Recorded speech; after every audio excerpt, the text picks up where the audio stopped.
Hello everyone, welcome to my YouTube channel. Guys, thank you so much for your love and support. I am so much happy कि आपको मेरी create की हुई videos पसंद आ रही हैं।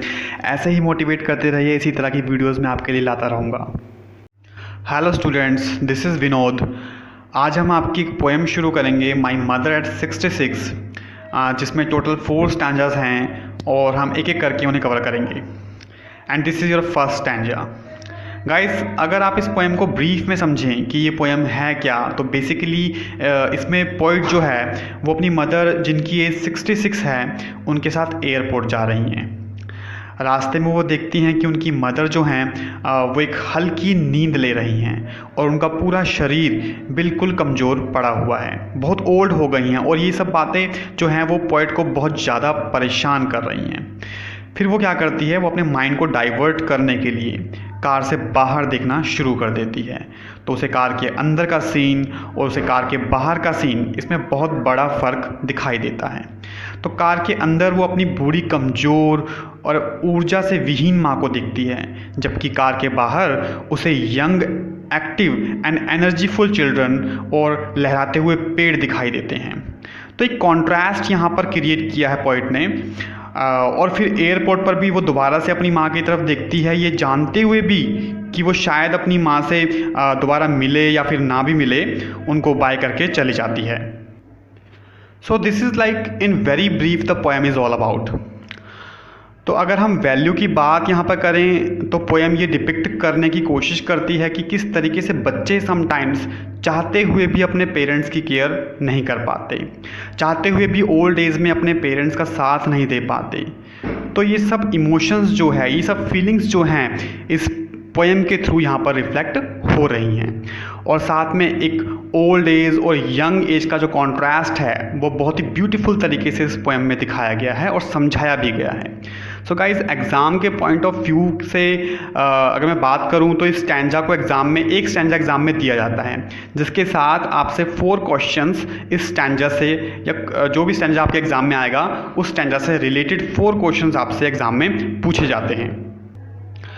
तो देखते हैं स्टैंजा नंबर 1।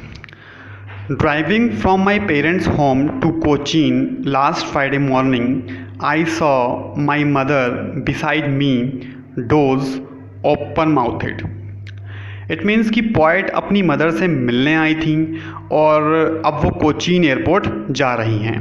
तो गाइज़, यहाँ पे डोज का मीनिंग है हल्की नींद, मीन्स वो बहुत गहरी नींद में नहीं है। और ऐसा हो जाता है कई बार जब आप कार से कोई सफ़र कर रहे होते हैं और आप लॉन्ग ड्राइव पर जा रहे होते हैं और आपके पास कोई इंटरेस्टिंग बातें करने के लिए नहीं होती है, तो अक्सर क्या होता है कि आप हल्की नींद आपको आ ही जाती है। और ऐसा भी कई बार देखा जाता है कि कई बार हम लोग हल्की नींद में बहुत सारे लोगों का हल्की नींद में कई बार मुंह भी खुला रह जाता है। ठीक है, तो आगे चलते हैं।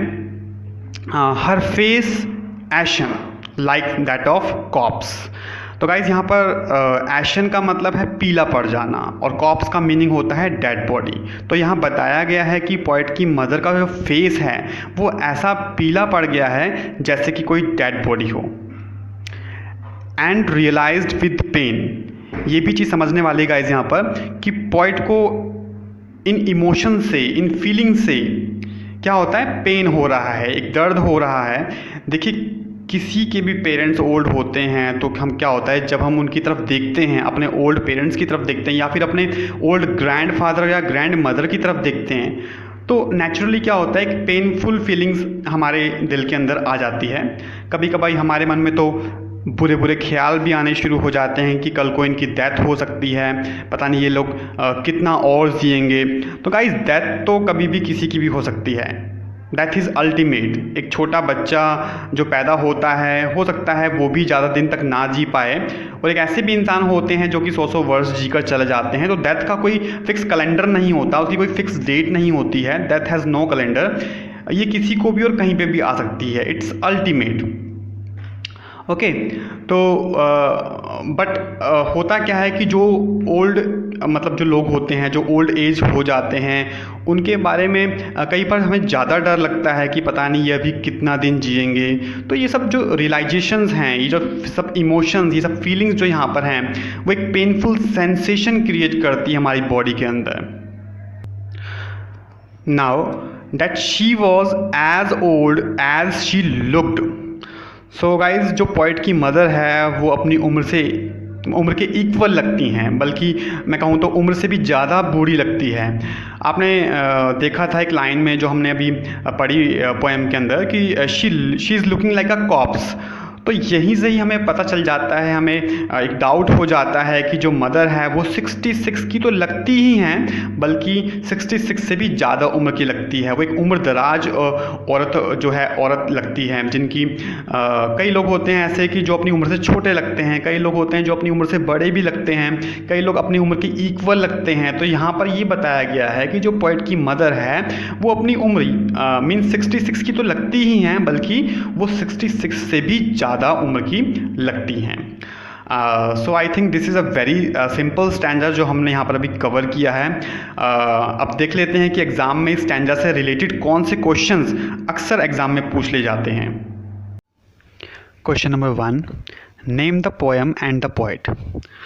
सो गाइज़ ऐसा क्वेश्चन अक्सर एग्ज़ाम में पूछ लिया जाता है जिसमें स्टैंजा को देखकर आपको पोएम और उसके पोएट का नाम बताना होता है। So the poem name is my mother at 66 written by Kamala Das. तो पोएम का नाम है माई मदर एट 66 और जिसे कमला दास जी ने लिखा है। Question number 2, where was the poet going. जो पोइटेस थी एक्चुअली, वो कहाँ जा रही थी। The poet was going to Cochin airport. वो कोचीन एयरपोर्ट जा रही थी। Next question, why was her mother's face looking like that of corpse. Poetess की जो माँ थी उसका चेहरा एक डेड बॉडी की तरह क्यों लग रहा था। बिकॉज इट वॉज पेल, वो पीला पड़ गया था, लाइफलेस, उसमें कोई ज़िंदगी दिखाई नहीं दे रही थी, एंड कलरलेस, उसमें कोई कलर भी दिखाई नहीं दे रहा था। Next question, what did the poet notice about her mother. कवित्री ने अपनी माँ के बारे में क्या चीज़ नोटिस करी। She notice that her mother was really old and would die very soon. उसने यह नोटिस किया कि उसकी माँ सचमुच में बहुत बूढ़ी हो चुकी है और उसका अंत अब करीब है। I mean to say she is going to die very soon, मतलब हर एंड इज़ नियर, उसका अंत बहुत ज़्यादा करीब है।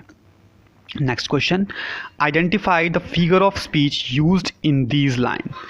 तो यहाँ पर गाइस पूछा गया है कि फिगर ऑफ स्पीच इस स्टैंजा के अंदर कौन सी यूज़ हुई है। अक्सर ऐसा क्वेश्चन एग्जाम में देखा भी गया है जहाँ पर फिगर ऑफ स्पीच पूछी जाती है। तो इसका आंसर है सिमिली। बट केवल आंसर देना ही इनफ नहीं होगा, मैं आपको बताना चाहूँगा कि simile is a kind of figure of speech जिसका यूज़ दो चीज़ों में सिमिलैरिटी दिखाने के लिए किया जाता है। और अक्सर जहाँ पर अगर आपके स्टैंजा के अंदर लाइक वर्ड या फिर एज वर्ड आपको दिखाई देता है, मैं फिर से अपनी बात को दोहराता हूँ, दो वर्ड की मैं बात कर रहा हूँ। The first one is like and the second one is age. तो अगर आपको ये दो वर्ड कहीं दिखाई देते हैं, इनमें से कोई एक दिखाई देता है, तो हमें पता लग जाता है कि यहाँ पर ज़रूर किन्हीं दो चीज़ों में सिमिलैरिटी दिखाई गई है। तो यहाँ पर स्टैंजा के अंदर एक लाइन आई है, her face ation like that of cops. तो यहाँ पर दो चीज़ों में सिमिलैरिटी दिखाई है, मैंने ब्रैकेट में लिखा भी है। एक तो माँ का फेस यानी माँ का चेहरा, और एक कॉप्स यानी डेड बॉडी, इन दोनों के बीच में सिमिलैरिटी दिखाई गई है। बताया गया है इस स्टैंजा के अंदर कि उसकी जो माँ का फेस है वो बहुत ज़्यादा सिमिलर है एक डेड बॉडी की तरह। तो ये सिमिलैरिटी यहाँ पर जो आई है उसकी वजह से जो फिगर ऑफ स्पीच यहाँ पे यूज़ की जाएगी वो है सिमिली। गाइज अक्सर सिमिली को सिमिल भी प्रोनाउंस किया जाता है, तो don't get confuse. Question number 6, what does the phrase ation like a cops means.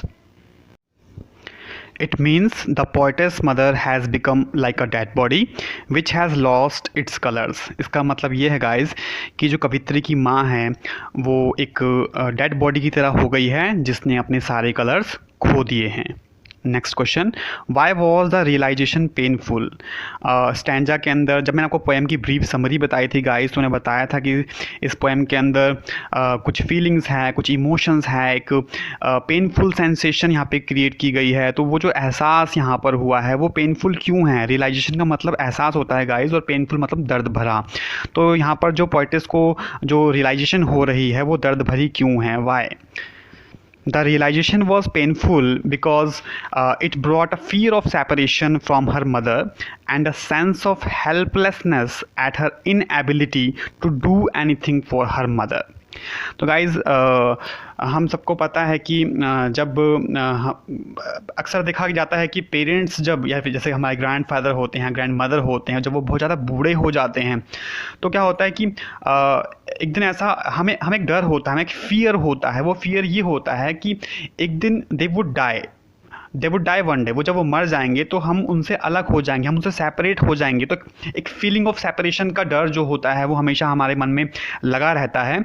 और वो एक ऐसी सिचुएशन होती है क्योंकि वो उनका एक बुढ़ापा है और हम उनके बुढ़ापे में ऐसा कोई ख़ास योगदान नहीं कर सकते, हम उनको जवान तो नहीं कर सकते। अब उनका बुढ़ापा है वो नेचुरल है, वो सबको आता है। तो ऐसे केस में हम लोग क्या होते हैं, हम हेल्पलेस हो जाते हैं, हम मजबूर हो जाते हैं और हम इनेबल हो जाते हैं, हम अनेबल हो जाते हैं, हम अयोग्य हो जाते हैं कि हम कुछ नहीं कर सकते at the time of their death.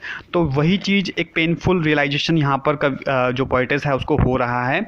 एक है फियर ऑफ सेपरेशन, अलग होने का डर, अपने बुजुर्गों से अलग होने का डर, अपने पेरेंट्स से अलग होने का डर, और एक साथ में मजबूरी। वो मजबूरी ये है कि हम ऐसे केस में कुछ नहीं कर पाते, हम अनेबल हो जाते हैं कुछ भी करने में ऐसी सिचुएशन के अंदर।